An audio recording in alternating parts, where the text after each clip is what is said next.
자, 오늘 시장에서도 돈 되는 섹터 테마 찾아서 종목까지 선정해서 알려드리겠습니다. 자, 오늘 돈 되는 섹터의 테마는 FR자산관리의 길건우 대표와 함께하겠습니다. 대표님 안녕하세요. 안녕하십니까? 네, 반갑습니다. 어제에 이어서 오늘도 뵙는데. 그러니까요. 자, 오늘은 또 어떤 돈 되는 섹터 찾으셨는지 궁금합니다. 길건우 대표의 첫 번째 돈 되는 섹터, 오늘 포착한 섹터를 확인해 볼까요? 자, 첫 번째는 뭐 역시 반도체 봐야 되겠죠. 오늘 반도체가 지난주와 이제 이번 주에 반도체 분위기가 확연하게 달라진 걸 시청자분들도 아마 느끼시고 계실 겁니다. 그러면 이제 여기서 어떻게 해야 되느냐가 가장 중요한 상황인데 일단은 오늘 반도체가 이렇게 반등하는 이유부터 체크를 해볼까요? 대표님? 반등하는 건 제가 원래 설명을 하려고 그랬는데 호세잉커가 이렇게 준비를 할 줄 알았으면 제가 반도체는 안 했을 거예요. 아닙니다. 또 해야 됩니다. 네, 근데 이제 앞에서 이야기를 대부분 다 해주셔가지고 결론은 최근에 외국인들이 조금 돌아오고 있습니다. 근데 그러니까요. 외국인이 돌아오고 있는데 제일 많이 사는 거는 SK하이닉스, 두 번째가 삼성전자라고 생각을 해보시면 좋을 것 같고 왜 그러냐? 첫 번째는 가격적인 메리트가 굉장히 크게 느낀 것 같아요. 왜냐하면 7월달 들어서면서 SK하이닉스랑 삼성전자 같은 경우에 정말 많이 조정을 당했고요. 미국 반도체 관련주들도 조정을 정말 많이 당했는데 시장에서는 좀 과하다라고 판단을 한 것 같고요. 그러다 보니까 수급이 많이 돌아오고 있고 그다음에 삼성전자가 우선 실적으로 먼저 보여줬습니다. 그렇죠. 괜찮다, 좋다라는 거 보여줬고 지금 SK하이닉스 같은 경우에는 실적 발표를 또 앞두고 있는데 2분기 영업이익률이 또 사기입니다. 1분기 때 영업이익률 기억나십니까? 72%. 70%대요. 네, 근데 지금 2분기 영업이익률 76% 예상합니다. 와. 네, 사기입니다. 네, 그럼 왜 이렇게 많이 나오냐? 최근 들어서 앞에서 구글의 데이터 센터 투자하는 거나 캐펙스 이야기를 들어보셨겠지만 현재 기준으로 볼 때 과거에는 반도체에서 차지하는 게 B2C가 굉장히 컸어요. 네네. 한 7대 3 정도? B2C가 7 정도고요. B2B가 3 정도였다고 생각을 하시면 되는데 이게 완전 뒤집혔습니다. 올해랑 내년 전망치까지 본다라고 하면 B2B에 투자하는 게 70%랍니다. 그러면 치플레이션 이야기를 하고는 있지만 우선은 하이퍼스케일러 애들이 여력이 있다라고 판단을 하고 있고 그다음에 계속 캐펙스를 상행을 하고 있잖아요. 그러니까 어찌됐건 가격이 올라도 다 빨아들이고 있다라는 거예요. 근데 그러면 왜 이럴까를 한번 생각을 해보셔야 되는데 성능이 갈수록 좋아지고 있습니다. 칩들 자체가 굉장히 좋아지고 있는데 이걸 안 살 수는 없는 거죠. 그리고 현재 구글이 제미나이가 살짝 밀려요. 네, 엔트로픽에 조금 밀리고 오픈 AI에 조금 밀리고 그러면 이거 따라가려면 투자 공격적으로 해야 될 거고요. 그러면 오픈 AI와 엔트로픽은 가만히 있겠어요? 오늘도 오픈 AI가 투자한다는 얘기 나왔죠. 네, 왜냐면 이거를 어찌됐건 계속 끌고 가야 되거든요. 그러면 아마 이 안에서 또 경쟁이 일어날 거기 때문에 시장에서는 네, 캐펙스 아직 꺾이기는 조금 무리가 있다라고 판단을 하는 것으로 보여요. 네, 그렇다라고 생각을 한다라고 하면 여전히 반도체는 주도주에서 빠질 생각은 없다라고 보이시면 좋을 것 같고요. 네. 그다음에 이번에 그 구글 CFO도 이야기를 한 것 중에 하나가 여전히 공급 제약이 많다라고 네네. 이야기를 했는데 여기에서 그럼 공급이 너무 계속 제약적인 상황이 되면 또 여기서 이유를 찾거든요. 야, 가격 너무 올라가면 캐펙스 또 줄어들 수 있는 거 아니야? 라는 말이 나올 텐데 최근에 삼성전자, SK하이닉스, TSMC 네, 심지어 인텔도요. 어찌됐건 마이크론도 포함이고요. 공격적으로 캐펙스 증설 이야기를 또 하고 있거든요. 그런 측면으로 본다라고 하면 아직까지는 피크아웃을 논하기에는 조금 이르지 않나라고 보고 있습니다. 네. 자, 이렇게 알파벳이 오늘 우리가 뭐 가려웠던 부분을 잘 긁어줬습니다. 이러면서 캐펙스 투자 여전하구나. 오늘 또 아까 살짝 말씀드렸지만 오픈 AI도 추가적으로 데이터 센터를 아예 자체적으로 자기들이 만들겠다라고 하면서 투자를 더 하겠다라는 이야기 나왔거든요. 캐펙스 투자에 아직은 정점이다라고 판단하기에는 아직도 너무 이른 상황이다라는 거죠. 자, 그러면은 이제 종목들을 체크하면서 이제 투자 전략도 함께 세워봐야 할 텐데 이제 개인 투자자분들, 우리 시청자분들이 제일 궁금한 건 이번 주에 막 외국인들이 삼성전자, 하이닉스를 막 사고 있단 말입니다. 다시 사기 시작했단 말입니다. 그러면 개인 투자자분들도 같이 따라서 이걸 사야 되는 건지 아니면 근데 어제 오늘도 많은 분들이 개인 투자자분들이 막 차익 실현하고 계시거든요. 네. 이런 상황을 어떻게 해야 될지 종목 이야기하면서 바로 해보죠. 우선은 사시는 게 맞다라고 봐요. 네. 어제 그 하이닉스 기준으로 200만 원 찍고 조금 반납을 하기는 했습니다. 근데 이제 현재 구간에서는 포지션은 유지하시는 게 맞다라고 봐요. 그러니까 파는 건 아닌 거예요. 또 아직까지도 못 담으신 분들도 의외로 많더라고요. 그쵸, 예. 네, 그럼 이런 분들 같은 경우에는 포지션을 채우시는 게 맞죠. 왜 그러냐? SK하이닉스 앞에서 잠깐 영업이익률 얘기하기도 했지만 여전히 굉장히 높은 수준을 유지하고 있고요. B2B니까 치플레이션 이야기가 나오더라도 사실은 큰 영향은 안 받을 것으로 예상이 되고 있고, 그다음에 3E까지는 거의 독점이었습니다. 네. 근데 이제 4로 넘어가면서 점유율을 어느 정도 유지하냐, 이게 이제 포인트 중에 하나였는데, 현재 기준으로 볼 때는요, 그래도 70% 점유율을 달성하는 데는 전혀 문제가 없다라고 봐요. 그러니까 점유율은 조금 떨어졌지만 사실 가격이 올라갔기 때문에 문제는 전혀 없을 것 같아요. 그래서 제가 아까 영업이익률 말씀드렸잖아요. 네. 점유율은 떨어졌으나 영업이익률은 올라갔어요. 그러니까 가격이 올라갔다는 거죠. 네, 그런 측면에서 본다라고 하면 아직 걱정할 건 없다라고 보고 있고, 그다음에 ADR 상장을 하면서 사실은 마이크론과의 간격을 조금 줄이는 모습을 어찌됐건 미국 시장에서 계속 보여줄 것으로 예상이 되고 있고요. 그다음에 SK하이닉스에서 또 이야기가 나온 게 본주와 ADR의 스왑 이야기가 나오고 네네. 있잖아요. 그러면 이 프리미엄 자체가 굉장히 많이 좁혀질 거예요. 그럼 미국 시장에서는 마이크론이랑 PER 생각해서 계속 레벨을 좁혀갈 거고요. 네. 그럼 뭐 많이 올라가겠죠? 그럼 또 본주와의 레벨을 또 좁혀갈 거예요. 그리고 그 뒤에 삼성전자도 이번에 잠정 실적 발표는 이미 나왔고 확정 실적에서 나오기는 하겠지만 아마 아픈 손가락이 있었죠. 네.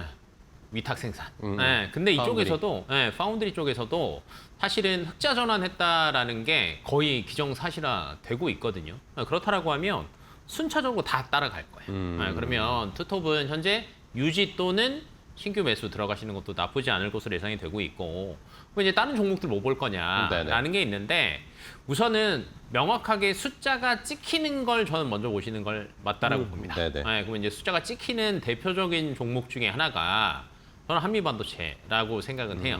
한미반도체가 거의 투톱이 밀려내리니까 같이 흘러내렸어요. 지금 고점 대비하면 거의 반토막 났거든요. 고점이 42만 6천 원인데 오늘 현재 가격 21만 기준이 원이요. 20만 4천 원입니다. 조금 올랐네요. 21만 3천 원. 조금 올랐어요. 그러니까 거의 반토막 된 거예요. 근데 얘네들이 뭔가가 뷰가 많이 바뀌었냐? 아닙니다. 2분기 그쵸. 실적도 지금 보시면 아시겠지만 영업이익 많이 늘었고요. 1분기 때 사실은 좀 많이 실망스러웠어요. 영업이익 100억도 안 되는 게 말이 되냐? 뭐 이런 얘기가 있었는데 2분기 때 1,200억. 그다음에 영업이익률로 보시더라도 어마어마합니다. 네. 48%를 또 찍을 것으로 예상이 되는데, 그렇다라고 하면 아까 실적 괜찮은데 조금 조정을 당해서 투톱이 올라오는데 시간은 걸렸지만 결론은 또 회복을 하고 있잖아요. 네. 그러면 한미반도체처럼 돈을 벌고 있는 후공정 기업들도 아마 반등을 할 거고요. 그 다음 타자로 전공정 친구들도 또 따라올 거예요. 아까 캐펙스 투자, 하이퍼스케일러 한다. 삼성전자, SK하이닉스 문제 없다.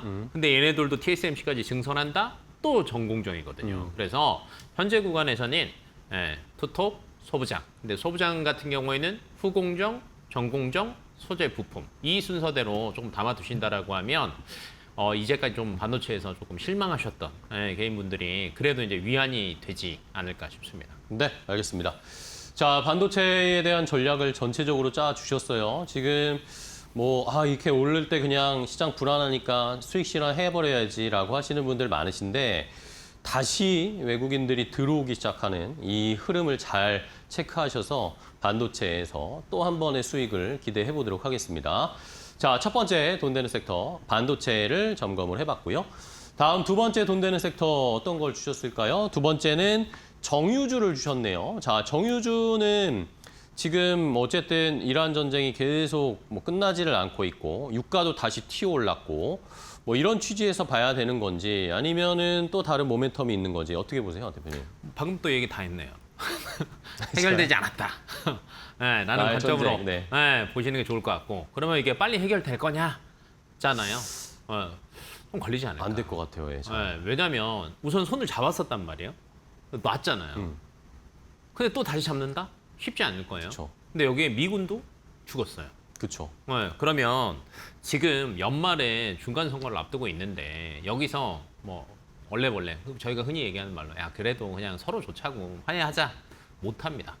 욕 더 먹습니다. 네. 네, 그래서 그런 측면에서 본다라고 하면 야 이거 의외로 또 장기화될 수도 있겠는데라는 게 시장에서 이야기들이 많이 나오고 있고요. 그러다 보니까 유가 같은 경우에도 사실은 많이 떨어졌다가 다시 현재 기준 WTI 기준 현재 86달러가 넘었습니다. 그러면 현재 유가들이 계속 이렇게 움직이고 있는 상황에서 그러면 정유사들의 항상 실적은 뭘로 보냐면 네. 유가도 움직이는 것도 있지만 결론은 정제 마진을 보거든요. 근데 정제 마진이 전쟁 나기 전에가 뭐 10달러 내외였습니다. 왔다 갔다 했어요. 네. 배럴당. 근데 현재 기준으로 배럴당 2.26달러 정도 돼요. 그러니까 거의 2.6배 오른 거예요. 네네. 근데 이제 현재 이렇게 장기화되는 조짐이 보인다라고 하면 그 이상도 볼 수 있다고 봅니다. 그러면 1분기 실적 발표했고요. 2분기가 4, 5, 6월인데 다 전쟁 영향 겪었죠. 그리고 후반에 잠깐 빠졌는데 저는 실적에는 전혀 문제는 없을 거라고 봐요. 그리고 이게 또 장기화가 된다라고 하면 그 다음 3분기도 문제가 없고요. 중간에 화해를 하더라도 정제 마진이 갑자기 뚝 떨어지진 않을 거예요. 왜? 공급적인 영향. 어찌됐건 파괴된 여러 가지 정유 시설들이나 여러 가지 생산 시설들을 고쳐야 되는데 이게 평균적으로 1년 반 이상이 걸려요. 그러면 올 하반기까지는 타이트할 수밖에 없다. 그러면 정제 마진이 떨어지는 건 쉽지 않다. 그런 이유들 때문에 최근에 S-오일 주가 보시면 네. 시장이 반도체 때문에 그렇게 출렁거리고 코스피가 쭉쭉쭉 빠짐에도 불구하고 S-오일은 여전히 위에서 버티고 있고요. 요즘에는 SK이노베이션 같은 경우에도 슬금슬금 들어오기 시작합니다. 그런 측면으로 보신다라고 하면 현재 구간에서는 내 포트에 그래도 정유주는 실적 발표할 때까지는 조금 들고 계시는 게 맞지 않을까 싶습니다. 네. 자, 그럼 S-오일, SK 이노베이션 다 좋은데 또 이거 말고도 또 살펴봐야 할 정유주 뭐 어떤 거 있을까요? 하나 더 있네요. 네. GS? GS? 뒤에 나오네요. 네. GS, 칼텍스, 현대오일뱅크. 네. GS 같은 경우는 사실은 칼텍스가 비상장이죠. 그러다 보니까 GS로 한번 보시는 게 좋지 않을까라고 예상이 되는데 GS가 현재 주가를 보신다라고 하면 굉장히 늦어요. 왜냐면 또 지주사다 보니까 그쵸. 사실은 다른 영향도 받는 거죠. 근데 오늘 9%가 뛰고 있습니다. 왜 뛰냐라고 본다라고 하면 사실은 기존의 S-오일이 제일 먼저 달렸고요. 그다음에 SK이노베이션과 GS가 뒤따라 갔는데 지금 수급으로 본다라고 하면 이 장에서도 지금 고점을 GS는요 계속 높여갑니다. 다른 건 다 조정이었잖아요. 그러게요. 반도체도 30% 이상 빠졌었고요. 심지어 조선과 이런 친구들은 수주 잔고도 많고 실적도 괜찮게 예상됨에도 불구하고 많이 빠졌거든요.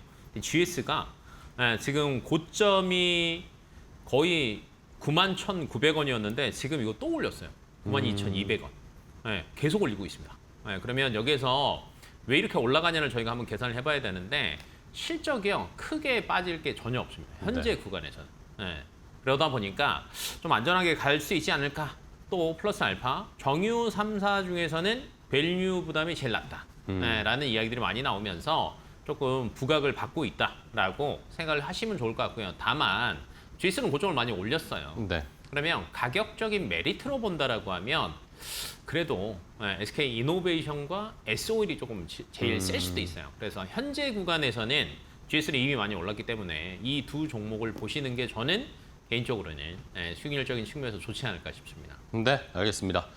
자, 이렇게 정유주들 정제 마진이 굉장히 좋은 상태로 유지될 가능성이 높아졌습니다. 전쟁이 뭐 쉽게 마무리되지 않을 것으로 예상이 되니까 관련해서 종목들 뭐 세 가지 대표적인 S-오일, SK이노베이션, GS 살펴봤는데요. GS는 뭐 최근에는 뭐 AI 데이터 센터 메가 프로젝트 이런 것도 엮이면서 주가가 한 번 더 튀어 올랐기 때문에 정제 마진 쪽에 좀 더 집중한다면 S-오일이나 SK이노베이션을 더 한번 집중해 보도록 하겠습니다. 자, 오늘 돈 되는 섹터 앤 테마 길건우 대표와 함께했습니다. 대표님 오늘 또 좋은 종목 소개해 주셔서 감사하고 다음 시간에 또 뵙겠습니다. 고맙습니다. 고맙습니다.